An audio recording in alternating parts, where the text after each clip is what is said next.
Today we have two special guests, Carl, who is one of my colleagues from the Resilient Cities Network and is a lead of our climate resilience and health work. And of course, Spiros, who is our humble coordinator for the SAFE4ALL program, as well as an assistant professor of water and climate services at Wageningen University. We are very happy to have them today. And today we'll be discussing stakeholder engagement, as you know, and we will have a brief presentation from me contextualizing the need for stakeholder engagement. And then we'll move on to Spiros, who will give us a case study about the co-development of climate services with end users in Ghana, using the drop app as an example. And then we'll move on to Carl, who will share experiences from the Resilient Cities Network's Resilience for Communities program, and experiences from Greater Manchester.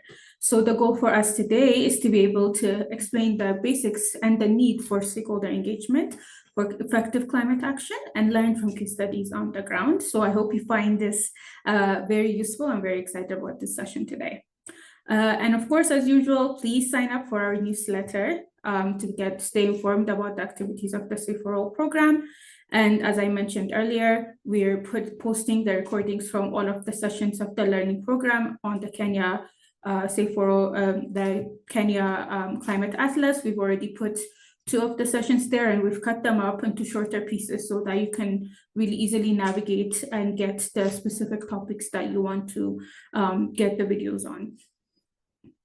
All right, so contextualizing the need for stakeholder engagement. Before we begin, I want to ask you the day-old question. Do you feel like you're impacted by climate change? And there will be a poll that will be coming up, so you can answer the questions there. Thank you everyone for answering. And of course, the answer for most people is yes, we are impacted by climate change, all of us, wherever we are across the world.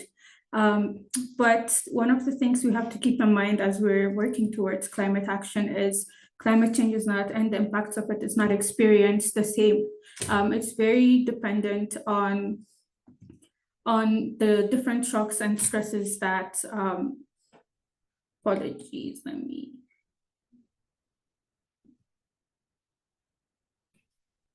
It's very dependent on the intersections of the shocks and stresses that we are all facing, right? So we can be facing challenges like increased heat waves or increased heat events, increased water-related events like floodings, but also we can be experiencing at the same time homelessness. We could be experiencing racial inequities that really prevent us from accessing basic services and having sufficient infrastructure around us to protect us. All of this really culminates into how we are able to either be resilient and withstand the impacts of climate events, or we're able to survive with hardship and still needing to recover, and then we could also be devastated. So if we look at, for instance, floods, a lot of it really, our survival depends on the robustness of the infrastructure and the buildings that we have drainage systems and green spaces that can absorb the excess of water that is the result of flood events. We have the information and early warning systems to actually act or to even decide if we want to evacuate. We have the ability to evacuate and the means. We have strong safety net and insurance mechanisms that help us recover better.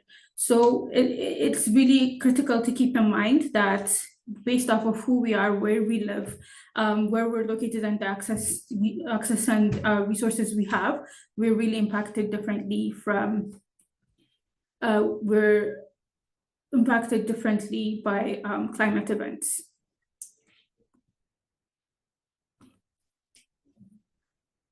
Right, so we have another poll coming for you, and I want to hear from you. So in this context of different levels of exposure to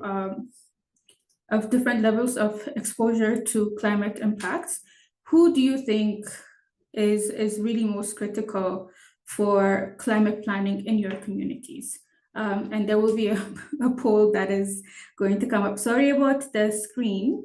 I don't know what the issue is, but it's not obeying me. I think you have to do the polls because Yeah, okay, let me just go back.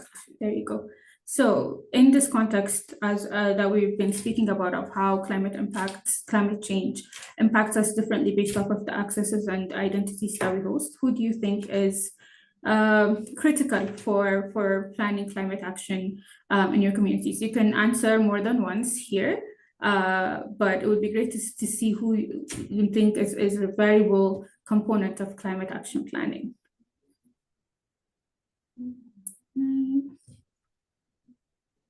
Okay, I see a majority of people are answering still. So as you can see from the results, a majority said national governments are critical for these for planning climate action. Everyday people and the voices of those who are at the front lines of experiencing these climate events, scientists, technocrats, development partners, community leaders, and this is quite true, right? It's very difficult to have a solution that answers to the needs of all when we're only thinking about the perspectives of a few.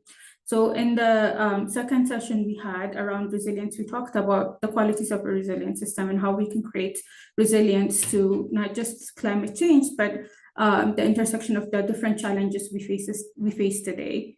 And we gave these 7 qualities of integrated planning: the need for the ability to learn and be reflective, the need for resourcefulness so that we can repurpose resources easily and answer the challenges that we're facing, the need to have robust, well-conceived and constructed and managed plans, the need for redundancies and backup systems in times of failure, and the need for flexibility. But all of these qualities really rely on the broad counsel and understanding of different perspectives and experiences in order for them to actually be built.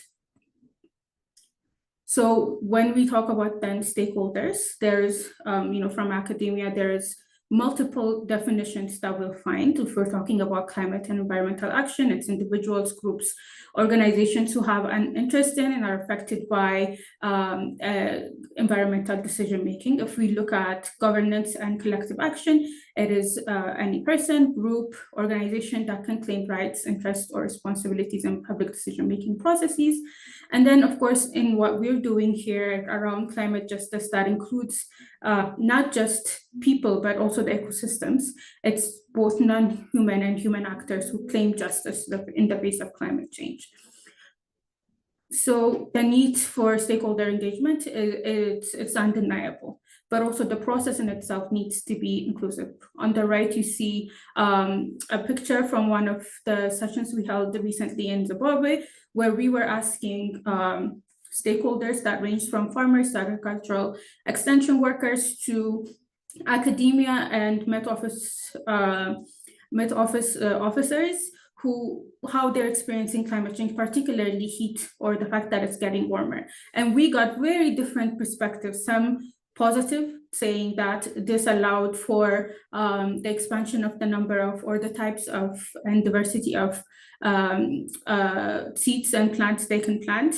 They interpreted it as also the availability of longer hours of sunlight, so more solar power to be generated, but then at the same time, it's the degradation of wetlands, the heat, the impacts on not just being able to work outside and households' economies, but also on mental health and attitudes were also represented here. So it's really important to give space for space for different experiences to shape the knowledge that we have. So not only are we understanding, but we're also planning in a way that decreases the risk of actually affecting different stakeholders through our action. We also need to give different forms of knowledge and skills validation and the ability to actually be a part of the decision-making process for climate action. So it's not just going top down or bottom up alone, but it's really being inclusive around the different stakeholders that we discussed earlier. Yes, so stakeholder engagement is critical. It helps us build context-specific and tailored results. that where we're not starting from scratch and we're building off of existing resources and networks. We are also forming a stronger understanding of what the issues are and understanding different power dynamics to ensure that our work is actually effective on the ground. It's socially just, so it understands and addresses inequalities and impacts and capabilities. And then it's durable because it can create the opportunity for collective ownership. So we're sharing the agency with people that are being impacted on the ground. At the same time, it's also really important to acknowledge that it's not an easy task. Stakeholder engagement is not neutral and is shaped in itself by power dynamics, so it can end up empowering just a few, legitimizing incorrect decisions, and also extracting information, leaving others vulnerable. So we have to keep that in mind. It takes immense resources to build the trust, especially with stakeholders that are either feeling very disproportionately supported and fatigued from increased stakeholder engagement activities, and also requires a lot of time and money and needs to be iterative. And then there's also a wide spectrum of stakeholder engagement.